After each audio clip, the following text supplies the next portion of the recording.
Hi guys, welcome back to my channel if you're new here. My name is Essie, and on this channel we are all about lifestyle and self-improvement so that we can reach our highest self. And if that sounds like your vibe, then hit the subscribe button and stick around. As you can see from today's title, we are going to be discussing all things hyperhidrosis and hygiene. I'm going to be sharing my experience with you, so if you're considering getting laser or Botox or waxing or even shaving to help deal with the issue of hyperhidrosis, you can have a bit of insight. There's a lot to cover, so I've put it in chapters to make it easier. But make sure you stay to the end where I share some really useful tips and information about Botox and Botox alternatives, and also what route I'm going down in the future. So let's jump straight into it. I'm sure you're aware, but if you don't know, hyperhidrosis is a condition where you sweat excessively beyond the usual causes such as exercise or being in a hot environment. It usually affects places such as your hands, your feet, your underarms, and maybe even your face. I personally would say that I know that I've got undiagnosed hyperhidrosis. I haven't officially received any sort of letter from a doctor to say I have it, but I definitely do have the symptoms of hyperhidrosis and have been multiple times to a GP or a doctor to discuss this situation, this condition. So a big part of hyperhidrosis, which is excessively sweating, for me is the odor, the body odor that occurs as a result of all the sweat that is occurring. And so for me, getting rid of body hair to help with the odor from the buildup of sweat that is trapped by bodily hair is a thing that I've been exploring lately. My experience with hyperhidrosis has meant that my self-confidence is often impacted by this condition. I experience a lot of anxiety in relation to this, especially in the workplace or any prolonged social interactions with people I know and people I don't know. Having hyperhidrosis means that in situations, especially social, I tend to feel anxious because I'm worried about whether or not people can see and smell the fact that I'm sweating excessively. And in social situations, especially with people I do know, more than people I don't know, I find that it is heightened, and I feel that it's probably because I have a sense, or I feel as though I want to please that person and I don't want to make that person uncomfortable with whatever is happening internally and externally with me. And as a young woman, as you can imagine, I am 24, almost 25. I don't really want to keep struggling with this for the rest of my life, and I feel as though I'm at a point where I've been struggling with this for so long, I would like to see the back of it. So recently, as recent as the beginning of this year, I've made it my goal and my mission to explore the different things and different ways I can tackle this issue. My main areas of concern is my underarms and my bikini area, both front and back. So the full thing, the full frontal and back. Yeah, so far, as I've said, I've mainly been focusing on hair removal as a way of dealing with hyperhidrosis, because I know that excessive sweating, which is trapped by, or sweat in general that is trapped by bodily hair, means that odor occurs, and odor is something that has been a big issue for me. So in this video, I will be focusing on my experience trying different things in terms of hair removal to tackle hyperhidrosis. I won't be focusing on giving out product recommendations, but if you would like a video on that, please do comment down below and I would love to create that for you. I've been struggling with hyperhidrosis for as long as I can remember. I clearly remember struggling with it from as young as primary school age, being 8 years old in about year 3 and struggling with that, and also getting bullied for that as a result. Probably around the age of 14, 15 is when I first tried shaving with, regular Poundland 1 pound razors, and shaving in general as a whole hasn't been the best experience. I definitely attribute that to the lack of education and conversation around how to do it and do it properly and safely. I found that with shaving, my biggest issue has definitely been the regrowth process or stage of like hair growth. I find that process is the most annoying, the most frustrating, the most irritating, and it's also the point at which I struggle with hyperhidrosis a lot. However, I will say that this stage of the hair regrowth process is or has been more uncomfortable prior to getting laser and waxing than it has been before I ever got these procedures.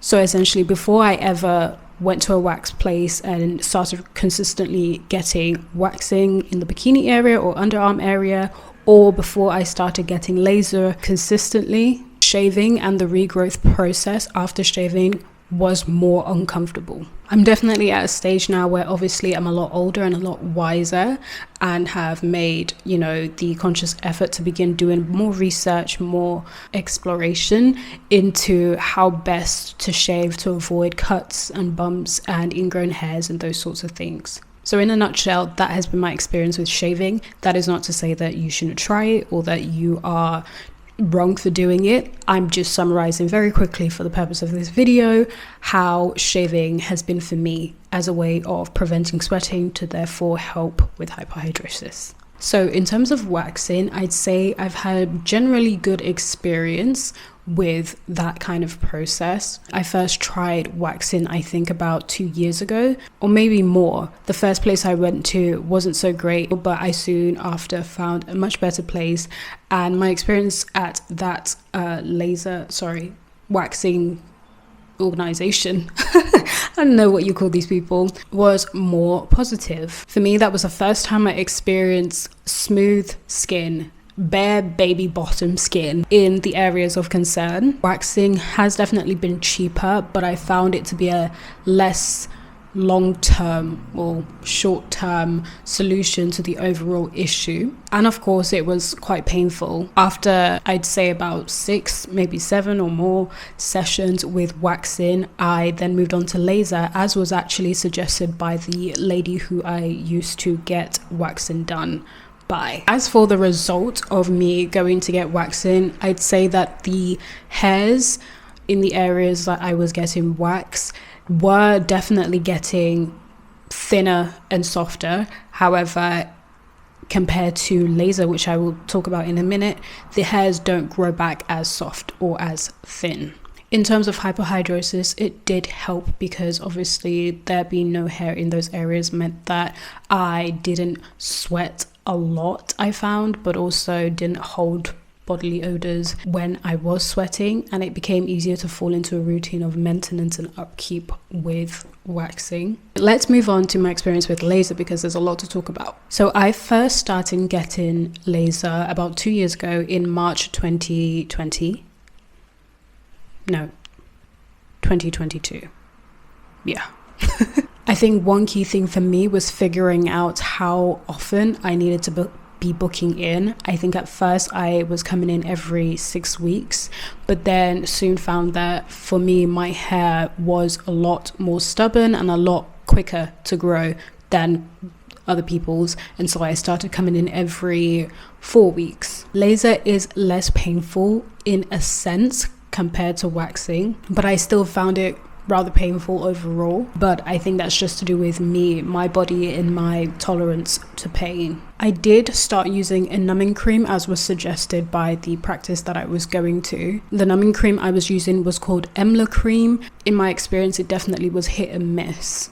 So with Emla cream, you're supposed to apply it about an hour before your appointment, your session, and you're supposed to apply it obviously after you have shaven. So with laser, you are supposed to shave before your appointment, like maybe a day before or the day of, shave before your appointment and then come in. But if you're using Emla cream, you would apply the Emla cream after shaving and let it sit on your skin or the area wherever it is, and you are supposed to wrap it in cling film so that like the product or the Emla cream can actually be effective. I found the application awkward and uncomfortable, as you can imagine, just kind of being wrapped up in gross sticky cream and wrapping yourself in cling film. Like, I felt kind of ridiculous, but it is what had to be done. However, that mixed in with the place and the people that I was going to get my laser done at. I found the whole thing very stressful and very overbearing. And as somebody who is already struggling with hyperhidrosis, where I sweat for no goddamn reason, and social interactions is a big thing that can trigger that for me, it just became too much. I'm not saying that usually I'm a socially awkward person. I'm just saying that when I am having social interactions often, I'm finding that my body is releasing by the bucket load.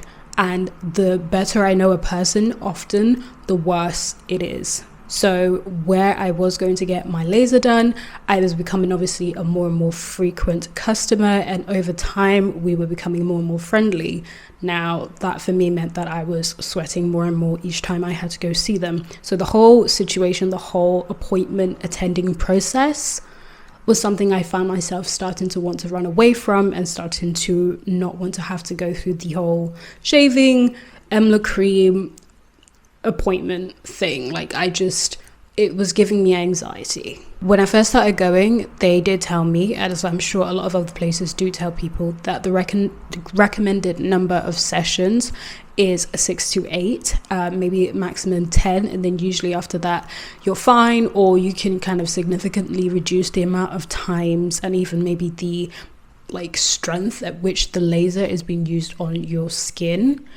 However, as I mentioned earlier, I first had my first session in March 2022. It is now March 2024, which means that in total I've had between 20 and 24 sessions.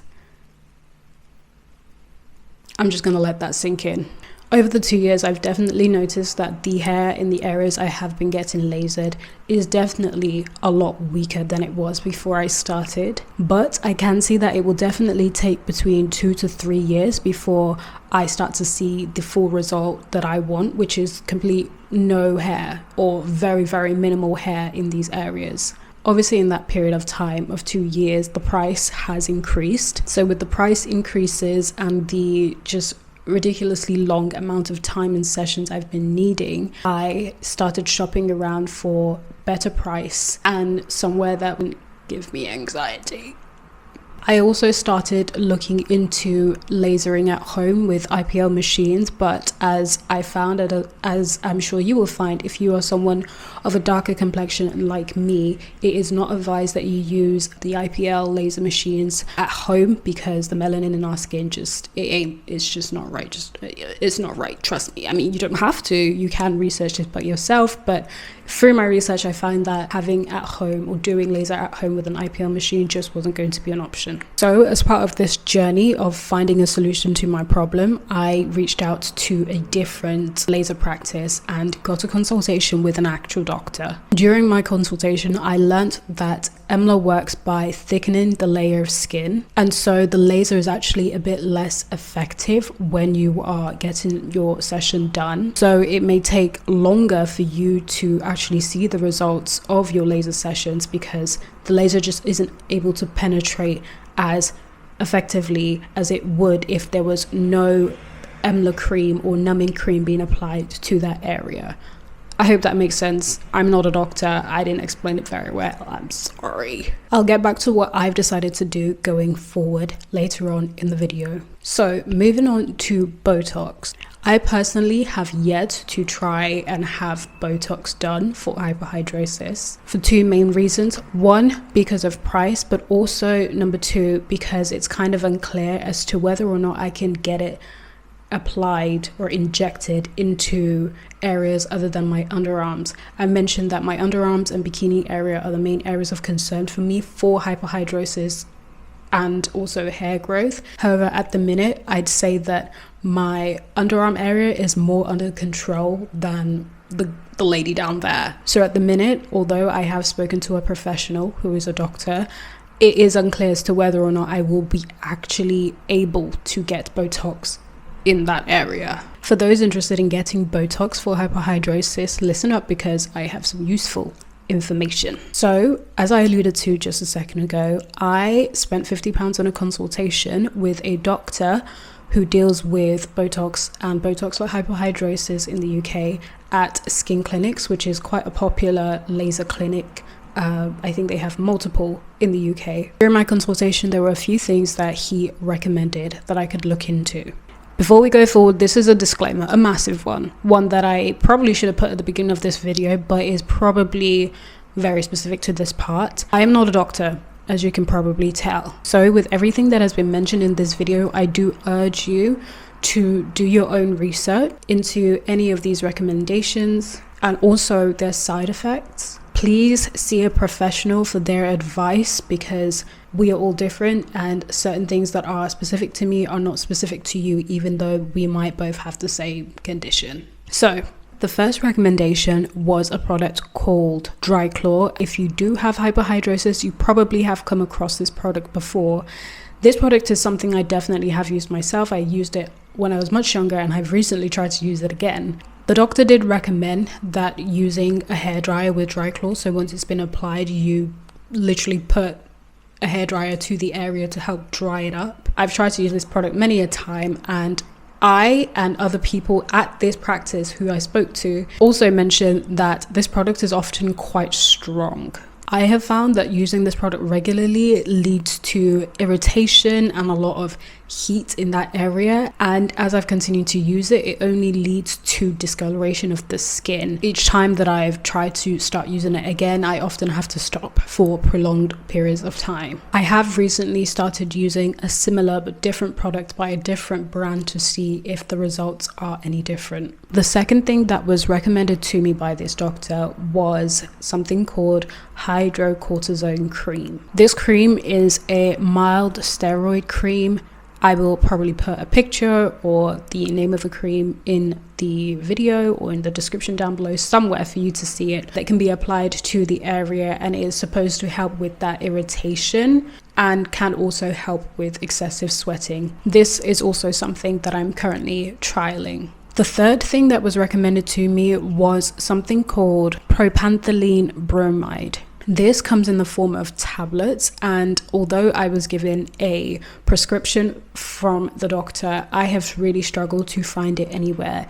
In the UK, I've taken it to several pharmacists and I haven't been able to get my hands on it. I was doing some research just before this video on this tablet, and it does seem that in the UK at least, there is a shortage of this particular medicine. I don't know why. Apparently it will be back in April 2024. The doctor did mention, however, that one of the side effects of using this tablet or medicine is that it can often dry your throat out. He suggested using it in situations where perhaps I will be in a very intense social situation, perhaps given a presentation at work or something like that. The fourth recommendation is actually a machine.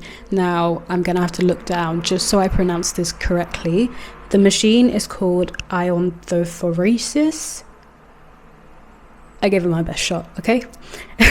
This machine kind of costs between 300 to 400, at least in the UK. It is an at-home device which will help with hyperhidrosis. It is designed to deal with hyperhidrosis for the hands, feet, and underarms.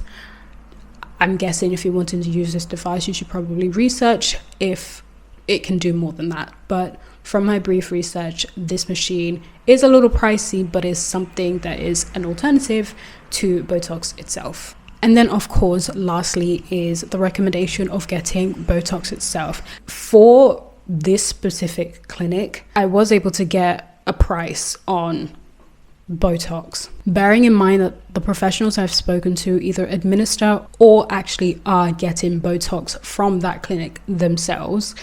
They recommend that you only need to come in for an injection of Botox once or twice a year, and that is usually enough for people who have hyperhidrosis. In terms of cost, the clinic kind of does it by area. So for example, underarms for Botox for hyperhidrosis is around £505 to £545 each time, so it's a little steep. When I had the initial consultation with the doctor, he did explain that when you pay for a Botox injection for hyperhidrosis in whatever area you choose, if there is some left over, you can choose to use that in a different area. So I don't know if that's something that's standard and across the board, or this was just kind of particular to this practice, this clinic and skin clinics as a whole, but that's kind of what he said to me. At this consultation, I did ask about whether or not I could get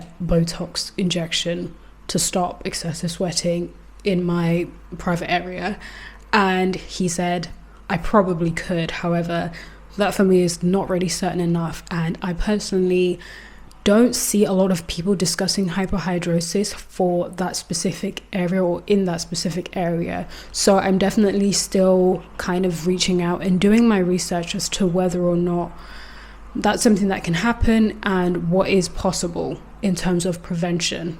So let's discuss what I think I'm going to be doing going forward. Given that I have done a test patch in a completely different practice, I've gotten their professional and unbiased advice and kind of have waited to see the results of getting the laser for the test patch done at this place.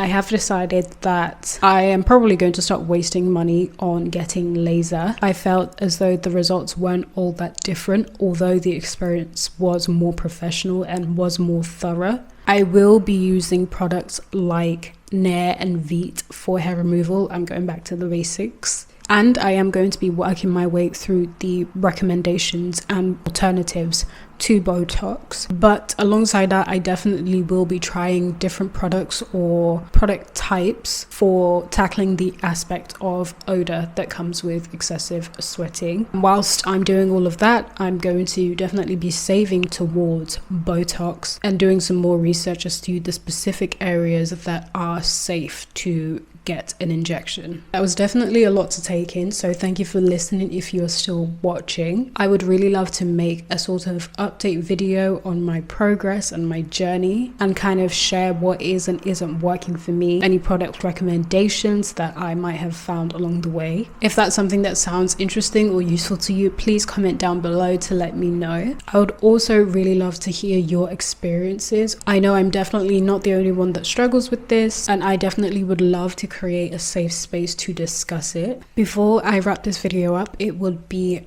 amazing, it would be incredible, it would be completely darling if you would like this video and hit the subscribe button. But it would be even more incredible if you would share this video with somebody who probably struggles with hyperhidrosis and would probably benefit from this a lot. So that's it. Thank you so much for watching, and I will see you in the next one.